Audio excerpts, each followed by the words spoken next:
would love to present to you the topic which is somehow omitted with when we are talking about the security development. So it's threat modeling. So the presentation title is Threat Modeling 101 and aka hacking application on paper, which is very clickbaity, but hopefully you won't be regret this presentation. Small small slide about me. So I used to be the penetration tester only, so I came from this offensive side of security. Right now I consider myself more as a builder, so authentication, authorization solutions, automation of all of the security processes inside the product company. But I'm also doing the penetration testing and all of the stuff that you could imagine as security development lifecycle.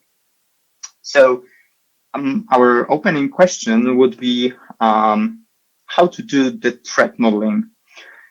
Before even starting, what is the threat modeling? So the answer is pretty simple and pretty clear and not very obvious. So just do it. So you need to start somewhere, and probably tomorrow is Friday, so it's not the best place to start the threat modeling, but maybe Monday, maybe next sprint. It's very nice process or maybe technique that you can implement in like a very slick way. So we know not how to do it, but that we need to do it. So let's find out what the threat modeling isn't. So the threat modeling isn't any kind of replacement for any kind of security development lifecycle activity. So it won't replace your penetration testing, your pipelines, or all of the tools like static code analysis, the dynamic code analysis, dependency checks. It won't cover any of this. It will be the additional activity, but it's on the early phase, so you can somehow put it in between the security requirements and like first scans. So this is like the designing phase. So you will include security in your product on this early phase of the product. And it's very valuable for the developers, of course, because you will get your potential vulnerability or the threats in your Jira before even the first line of the code is created. So I think it's pretty okay. Definitely, it's better than getting it on the incident on already developed product. Definitely, it's good for the penetration tester because they are getting like the blueprint for the penetration test. And it's good for let's call the management or chief information security officers, because they are getting ready to ship product for ISO certification, for example, or PCI, so how to handle credit card data certification. They will get the ready to show to the auditor threat modeling of your product, of your functionality, and all of this stuff. And it's not a silver bullet, I know, but it's like implementing security on this early phase. So we know that we need to do the threat modeling, and we know what the threat modeling is not. So let's find out what the threat modeling is. So this is something I would call the minimal valuable product. So we have like only 3 questions. So the first one, what we are creating. So we need to know what we are creating actually. And on the early phase, it's sometimes hard, but it needs to be like, we need to know what we need to consider about the security. Next thing is what can go wrong. So this is the actual part when we are looking for the threats to our product or business. And the third one, the last one, is what can go wrong with the threats and how we are going to respond to that, or how we are going to mitigate it even before the threats will be implemented into our product. And this is like as I said, it's very minimum, and probably some of you might be familiar with Microsoft Stride methodology or framework. The Stride comes from the acronym of spoofing, tampering, repudiation, information disclosure, denial of service, and elevation of privilege. There are multiple publications about the Stride. One of the most famous, I think, is the Adam Shostak big book about that. It's a huge publication about the threat modeling and the Stride.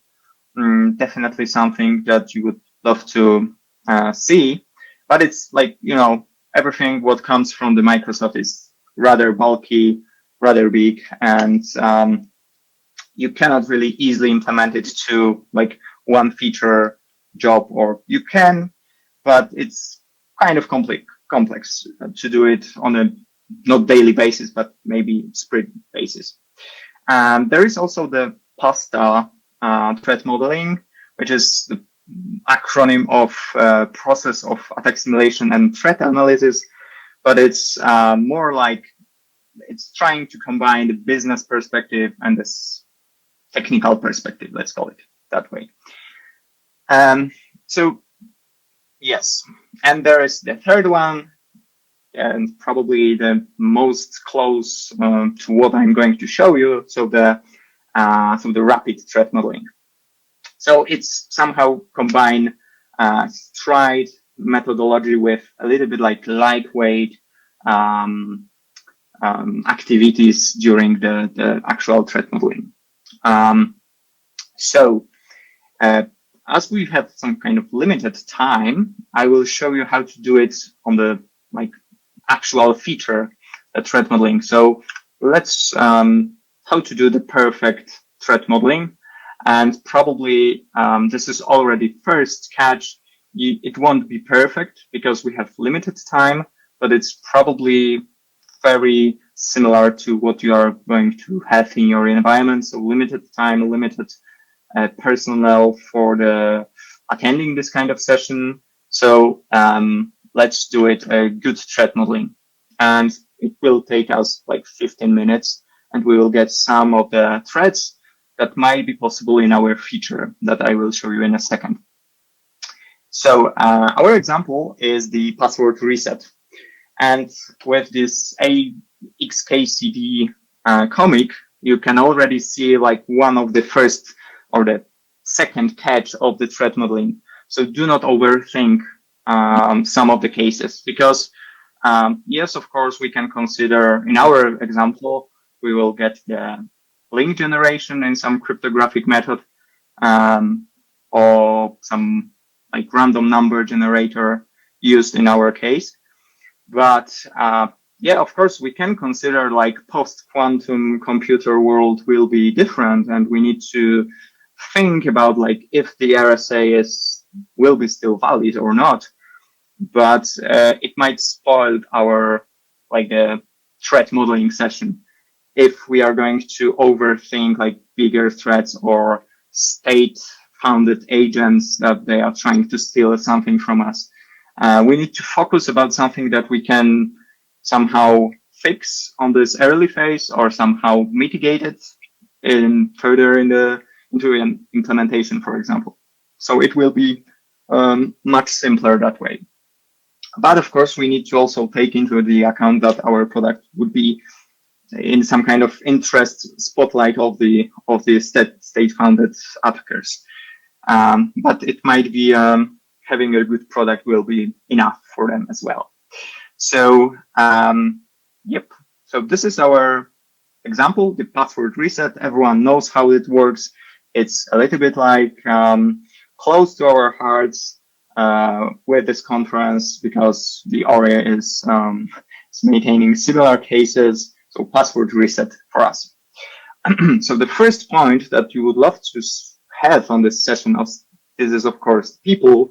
So to have like 2 or 3 people to have a discussion. So it's the big tip, have a discussion about your product. So the first thing you need to somehow decide what you would like to threat model. So in our case, the scope is pretty small.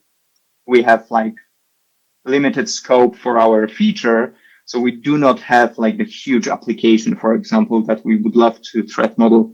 So we need to divide and conquer probably in many cases. It's better. This is like the pro tip. It's better to think about multiple sessions with the shorter way, shorter time, rather than big one session, because it will be harder to maintain.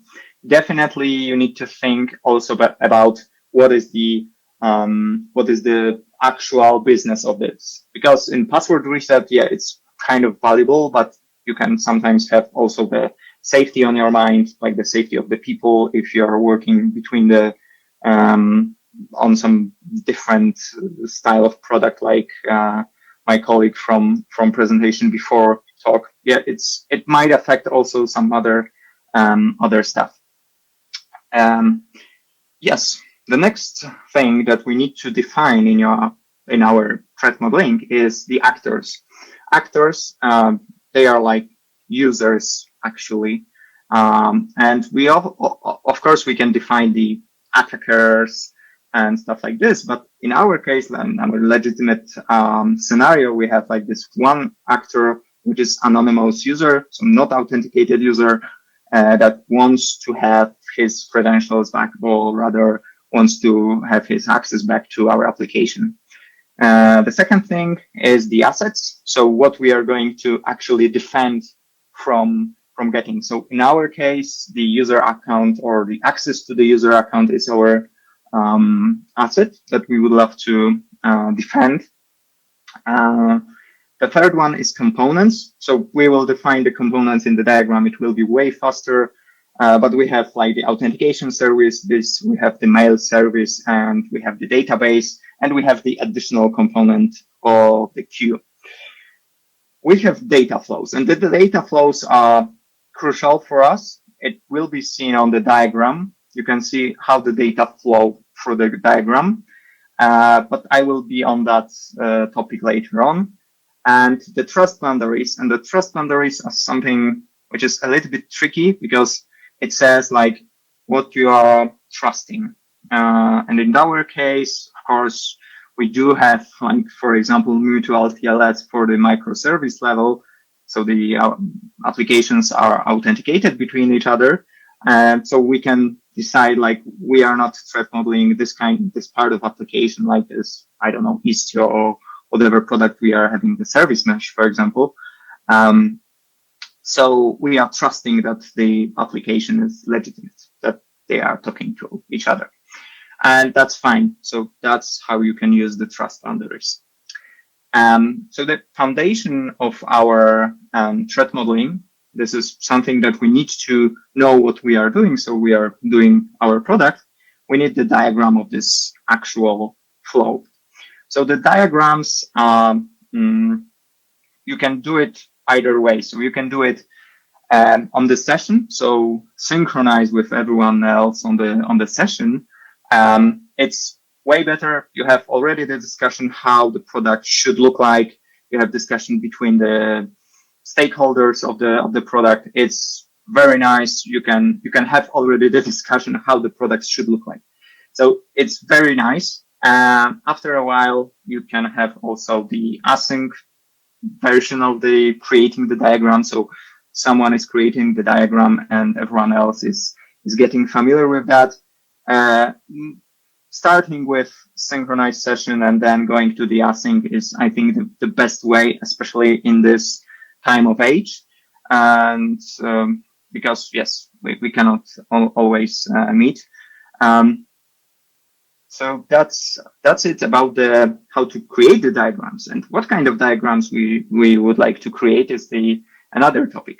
So the popular opinion is DFD, so data flow diagrams. They are probably most of you are familiar with data flow diagrams. They are pretty easy to create with various of tools. And they are saying everything what we want to know. So how the data flows through the system. And of course, there is also another another topic, another opinion. So the unpopular opinion is C3 model, especially the something between the container diagram and the component diagram, so the level 2 and 3. I think it's sometimes easier if you're like working on the C4.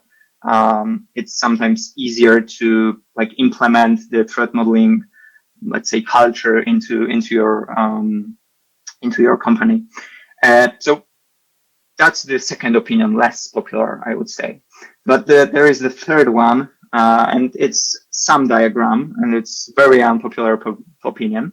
So if everyone in the meeting or everyone in the company are familiar with other other diagrams, it's okay to use them. And if you can see how the data flow on this kind of diagram, it's also fine.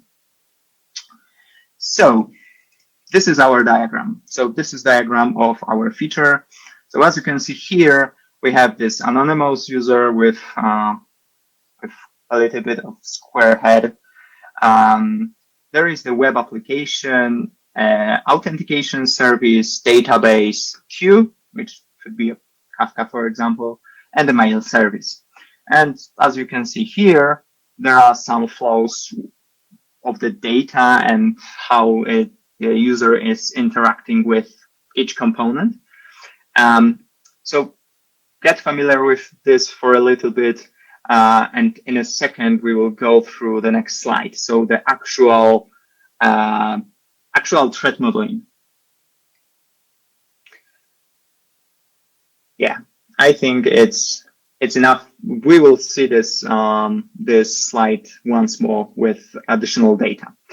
So the next part of the threat modeling is brainstorming. So actual hacking the application on the paper, because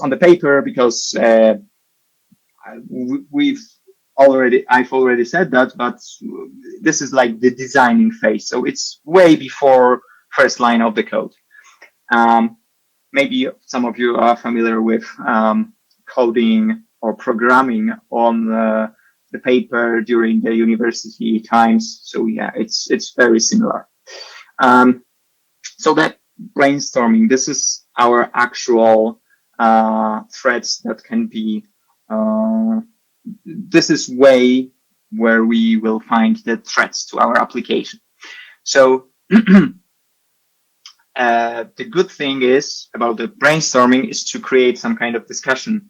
So the main reason why to have this on site, it's easier to have a discussion about the product because someone is going to like write or draw some arrow in the wrong direction, and we have already the discussion about the security. It's valuable to have like the security guy inside the team or being as the host of the meeting, but it's not necessary. You can think about all of the threats, especially this kind of threats on this early phase, and all of the, let's say, technical threats can be addressed with the tooling, with the penetration testing later on, because we are not teaching them anyway. So we can start with or we can start our brainstorming. So it's fairly simple to have the some kind of threats. So let's see this diagram. It's already have some threads in it. So then we can discuss it. This is not all of the threads that you can find. It's no way you can find them.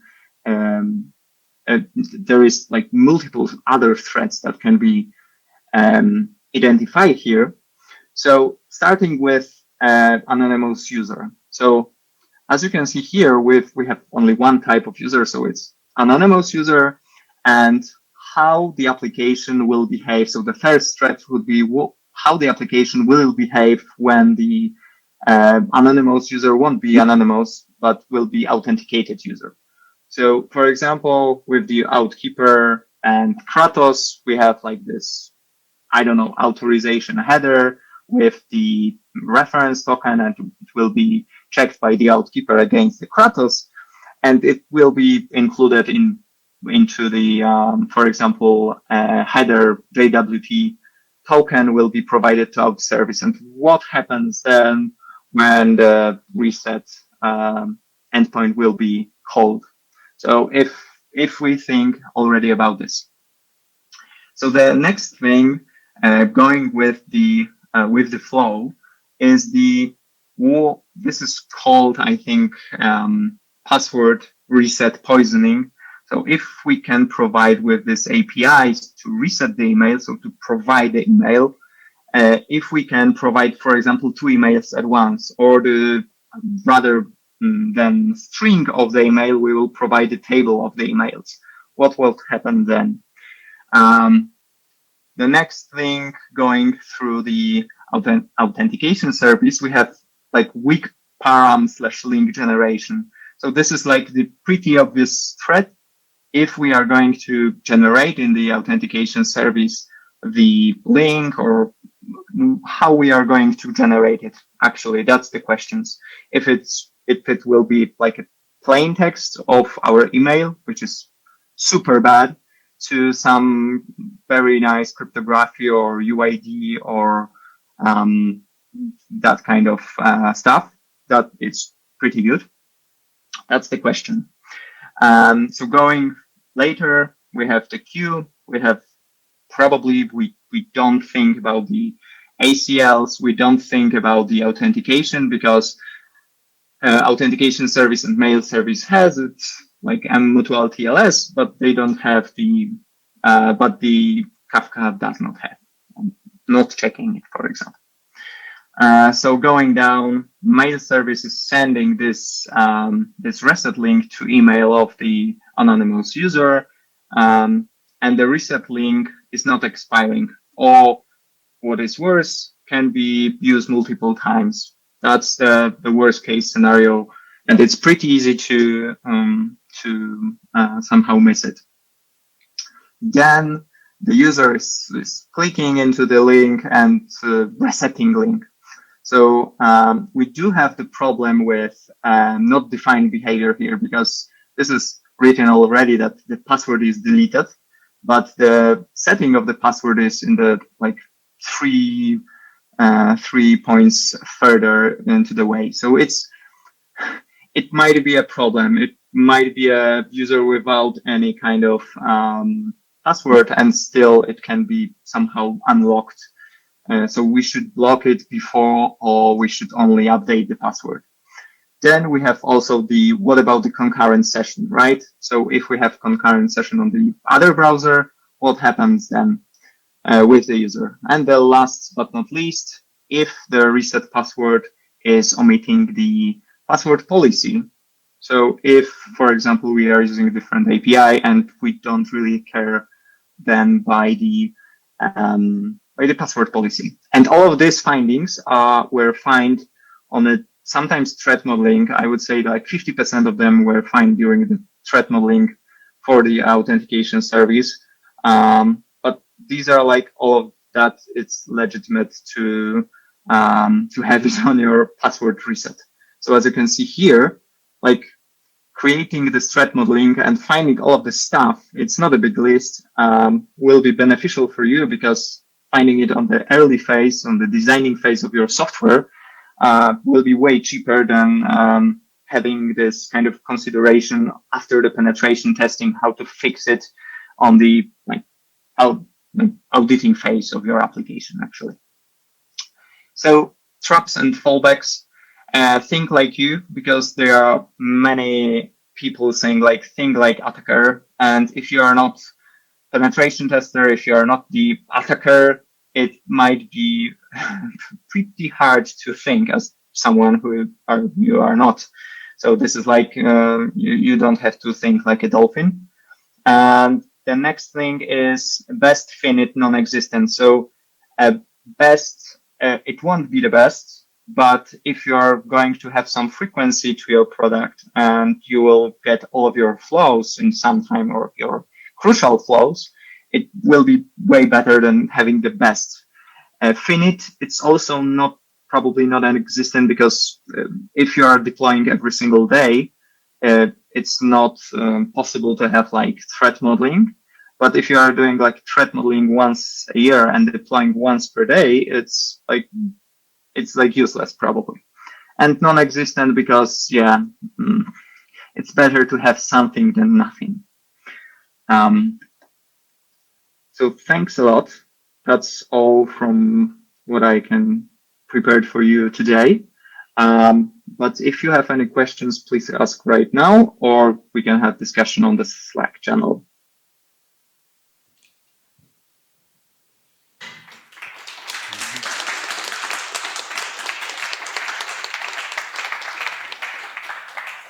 We have time for one question.